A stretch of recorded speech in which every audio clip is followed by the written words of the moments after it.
Hello everyone, कैसे हैं आप सभी लोग। आशा है कि आप बहुत अच्छे होंगे। आज है 26 नवंबर और 26 नवंबर साल 2024 के हरियाणा करंट अफेयर इस पर्टिकुलर वीडियो में हम पढ़ने वाले हैं।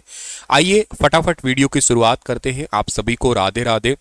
मेरे प्यारे बच्चों, कल आपसे सवाल पूछा था कि world justice project rule of law index 2024 से पता चलता है कि भारत 142 देशों में 79th पोजीशन पे है।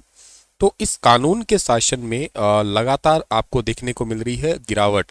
लेकिन इस लिस्ट में टॉप पोजीशन पे कौन है?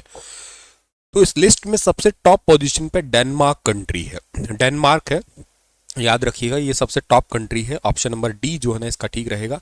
वैसे हरियाणा ना डेनमार्क जैसा ही है। जितना एरिया हरियाणा का है ना, उतना उतना एरिया डेनमार्क का है। हालांकि डेनमार्क का थोड़ा कम है हरियाणा से, लेकिन फिर भी ऑलमोस्ट हम डेनमार्क के इक्वल मानते हैं हरियाणा को।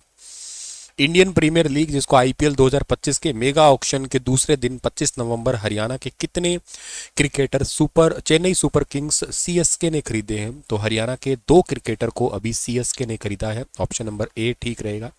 कल की क्लास में मैंने आपको यजुवेंद्र चहल जो है ना वो पढ़ाया था, और वो जींद जिले के हैं। हरियाणा के 2 अभी रिसेंटली क्रिकेटर खरीदे गए हैं, जिनमें से रोहतक के ऑलराउंडर दीपक हुड्डा को 1 करोड़ 70 लाख रुपए में, और करनाल के रहने वाले बॉलर अंशुल कंबोज को 3 करोड़ 40 लाख रुपए में खरीदा गया है। कंबोज को बेस प्राइस से 11 गुना ज़्यादा कीमत में खरीदा है, और उनका बेस प्राइस एक्चुअली 30 लाख रुपए था। कलेसर नेशनल पार्क में तितली की कितनी प्रजातियां पाई गई है? हरियाणा में 2 नेशनल पार्क है। एक कलेसर यमुनानगर के अंदर है, और इसके अंदर जो है ना अभी रिसेंटली 96 तितली की प्रजाति पाई गई है। वैसे मैं आपको बता देता हूँ, हरियाणा राज्य में सबसे पहले जो तितली सर्वेक्षण हुआ था ना, वो हुआ था 2021 सितंबर 2021 में हुआ था।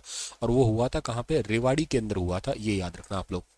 अच्छा सवाल है। सबसे पहला तितली सर्वेक्षण हरियाणा के अंदर रेवाड़ी में हुआ था, और 55 से ज़्यादा प्रजाति लगभग वहाँ पे पाई गई थी। अब यहाँ पे तितली की 96 प्रजातियाँ पाई गई है कलेसर में।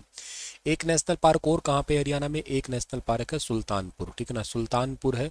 और सुल्तानपुर नेशनल पार्क कहाँ पे है sir? Sultanpur national park Gurugram में पड़ता है, ठीक है ना, गुरुग्राम में पड़ता है सुल्तानपुर नेशनल पार्क, ठीक है। हाल ही में हरियाणा सरकार ने करीब 80 करोड़ रुपए की कीमत का किस देश से नया हेलीकॉप्टर खरीदा है?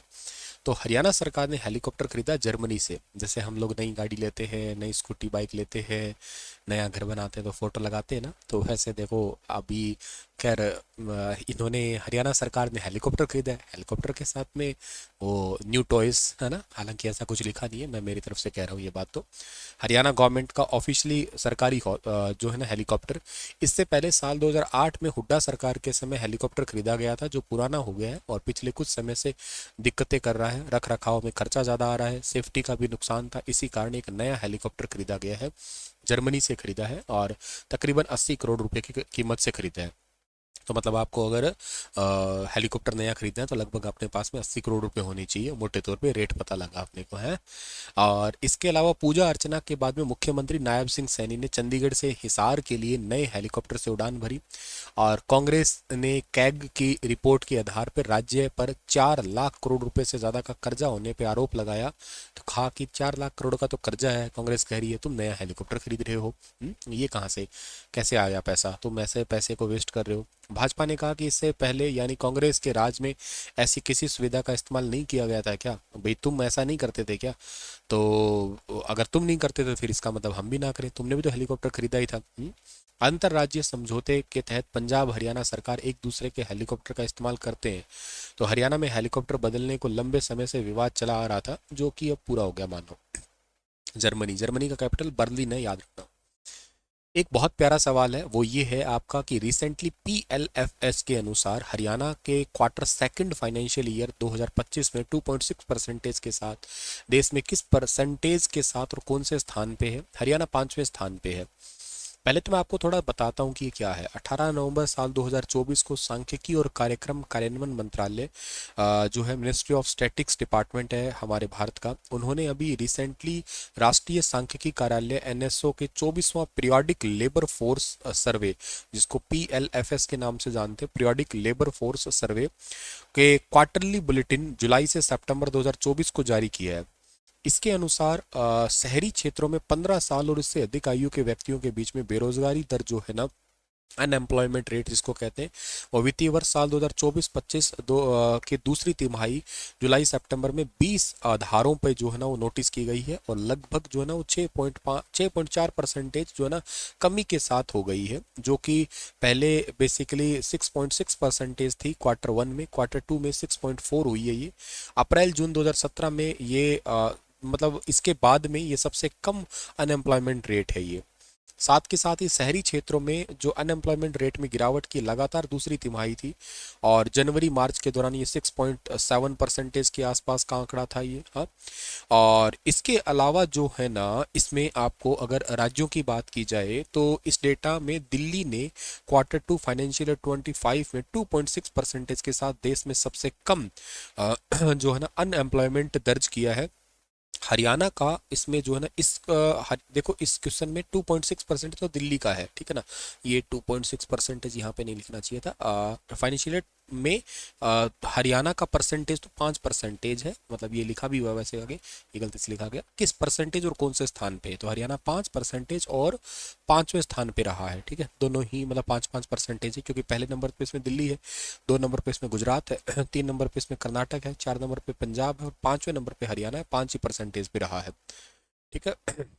और इसके अलावा जो है ना हरियाणा राज्य के अलावा उड़ीसा जैसे 10.6%, छत्तीसगढ़ 10.4%, केरल 10.1%, ये अनएम्प्लॉयमेंट के मामले में दूसरे, तीसरे और चौथे स्थान पे आते हैं ये वाले राज्य, ठीक है। इसमें सांख्यिकी डिपार्टमेंट है ना, इसके मंत्री भी हरियाणा से ही है, राव इंद्रजीत सिंह है, जिनका निर्वाचन क्षेत्र हरियाणा के गुरुग्राम से ही है, ठीक है। हरियाणा में 37वां सूरजकुंड अंतर्राष्ट्रीय मेले शिल्प मेले का उद्घाटन किसने किया था, द्रौपदी मुर्मू जी के द्वारा किया गया था, ठीक है ना। 37वें के तंजानिया पार्टनर कंट्री था, ठीक है। हरियाणा के किस जिले के छपेड़ा गांव में एचएयू का नया कृषि विज्ञान केंद्र खोला जाएगा, तो ये कृषि विज्ञान केंद्र नूहू के अंदर खोला जाएगा। आकाशवाणी दिल्ली की ओर से किस हरियाणवी को पंडित की उपाधि से नवाजा गया है, कैलाश चंद्र को नवाजा गया है, ये कैलाश चंद्र। खेलो इंडिया गेम्स 2024 में हरियाणा ने कुल कितने पदक जीते थे, तो हरियाणा ने इसमें टोटल 103 पदक जीते थे।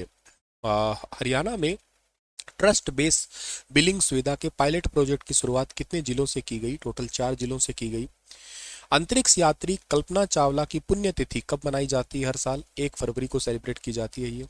शव में चीरा लगाए बिना ही पोस्टमार्टम करने वाला हरियाणा का पहला संस्थान कौन सा बना है, तो ये संस्थान बना है PGIMS रोहतक, ठीक है ना, PGIMS रोहतक जो है ना, ये post graduate medical science college है रोहतक का। हरियाणा ने NBA इंटर कॉन्टिनेंटल टाइटल 2024 का खिताब जीता किसने, तो ये है मनदीप जांगड़ा। हरियाणा के कितने लोगों को पद्म श्री अवार्ड मिला, मोस्ट इंपॉर्टेंट है, 4 लोगों को मिला है, 4 लोगों के नाम आपको अब याद हो ही गए होंगे। और किस हरियाणवी को मधुमक्खी पालन के शोध में पद्म श्री अवार्ड मिला, इनका नाम है रामचंद्र सिहाग। 69वें फिल्म फेयर अवार्ड 2024 में किस हरियाणवी को बेस्ट डेब्यू डायरेक्टर का खिताब मिला, ये मिला तरुण डुडेजा को। राष्ट्रीय गोकुल मिशन के तहत ETIVF एम्ब्रियो ट्रांसफर और इनवर्टिव फर्टिलाइजेशन जो है ना, ये लुआस हिसार के अंदर हुआ। हरियाणा के किस IIT के साथ में विशेष सड़क सुरक्षा परियोजना स्टार्ट कर रहा है, IIT मद्रास के साथ, वेरी इंपॉर्टेंट है ये क्वेश्चन। हरियाणा के किस मंडल पुलिस ने पायलट प्रोजेक्ट के तहत कंप्लेंट मॉनिटरिंग सिस्टम जो है ना इसको लॉन्च किया, हिसार ने किया ये। हरियाणा के पहलवान रवि कुमार दहिया ने Grand Prix de France Henri Deglane 2024 कुश्ती टूर्नामेंट में कौन सा पदक जीता, कांस्य पदक जीता है।